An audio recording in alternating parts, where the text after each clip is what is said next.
नमस्कार दोस्तों, स्वागत है मेरे YouTube चैनल पर। आज मैं लेकर आया हूँ कक्षा 10th क्लास इतिहास विषय का सबसे महत्वपूर्ण सब्जेक्टिव प्रश्न, जिसको लिखने के लिए आपके प्रश्न में ही 150 शब्द दिया हुआ है, यानी कि 150 शब्द में लिखना है।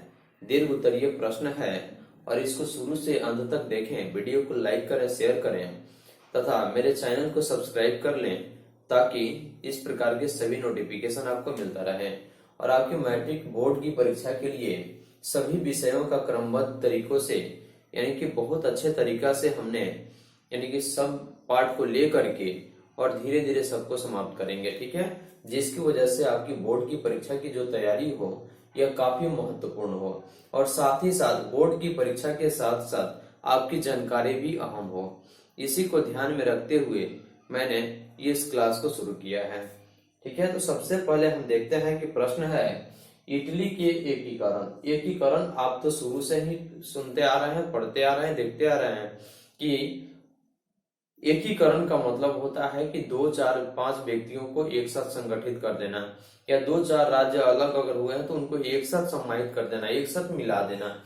तो देखिए, सबसे पहले हम देखते हैं यहाँ जो प्रश्न है, इटली के एकीकरण में मेजिनी, काउंट काबूर और गैरिबाल्डी के योगदानों की चर्चा करना है।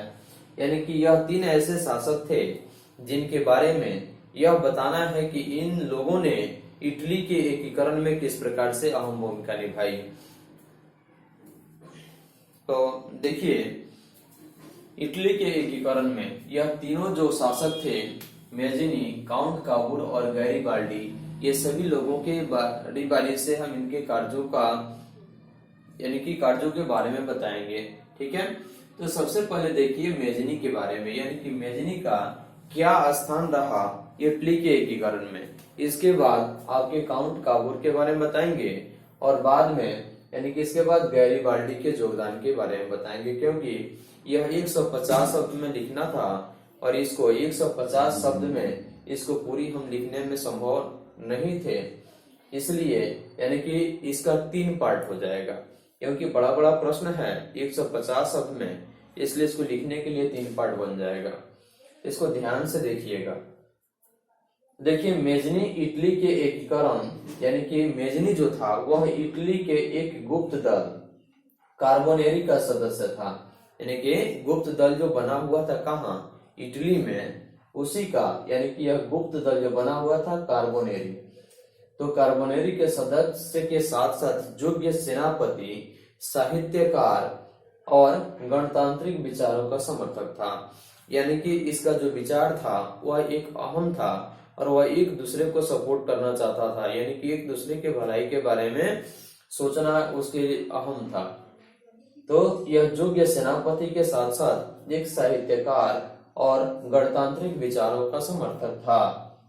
वह अपने व्यक्तित्व से, यानी कि वह अपने विचारों से, क्योंकि मेजनी का जो विचार था वह सबसे यानी कि एक अलग तरीका से वह अपने विचार रखा करता था। तो सेनापति साहित्यकार और गणतांत्रिक विचारों का समर्थक था, यानी कि समर्थक मतलब कि साथ देने के लिए वह सहयोग करने वाला था। वह अपने व्यक्तित्व से इटली के लोगों में उत्साह और राष्ट्रीयता की भावना को विकसित किया।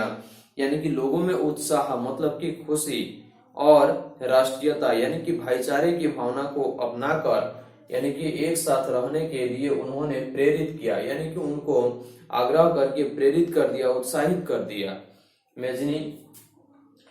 तो देखिए, राष्ट्रीयता की भावना को विकसित किया और 1830 में नागरिक आंदोलनों के सहयोग से, क्योंकि वह लोगों के प्रति इतना ना अपना उदारवादी नीति अपना दिया था कि लोगों को इसके प्रति यानी कि मेजनी के प्रति इतना विश्वास हो गया था, जिसकी वजह से उन नागरिकों लोगों के फायदा उठाते हुए नागरिक आंदोलन के सहयोग से उत्तरी तथा मध्य इटली में एकीकृत गणराज्य स्थापित करना चाहा। कौन?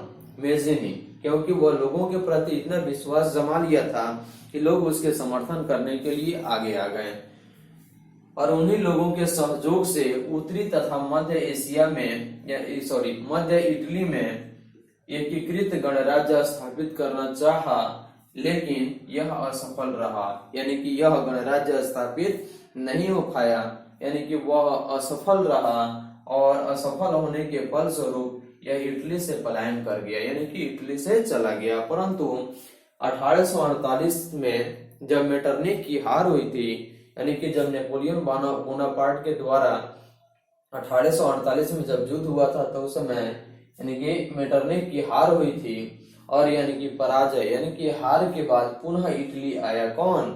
मेजिनी पुनः इटली आया, लेकिन फिर भी असफल रहा। यानी कोशिश किया, एक बार गया, फिर दूसरी बार आकर कोशिश किया कि हमने अब की बारी कुछ न कुछ परिवर्तन करेंगे, लेकिन दूसरी बार भी आने के बाद भी वह असफल रहा, यानी कि वह हार गया। ठीक है, लेकिन फिर भी असफल रहा और उसे दोबारा भी पलायन करना पड़ा, यानी कि दोबारा भी यहाँ से उसको जाना पड़ा।